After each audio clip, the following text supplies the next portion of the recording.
Alohida yashasam mazza qilib yashayman deb o'ylasangiz, xato qilasiz.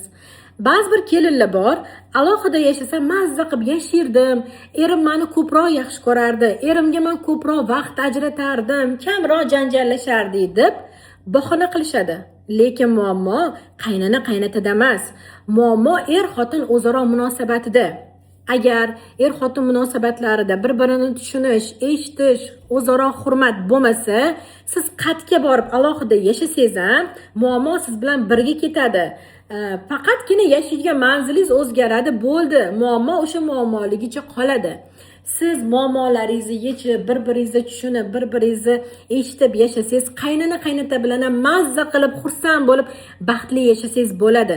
Alohida yashayotganlarning hammasi ham baxtli, hech qanaqa urushmaydi degani emas. Alohida yashab turib ham ajrashib ketayotgan oilalar juda ko'p.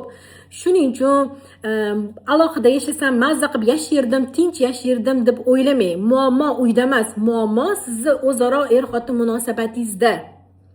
Bu videoni alohida yashasam mazza qilib yuraman deb o'ylab yuradigan kelinlarga yuborib qo'yamiz.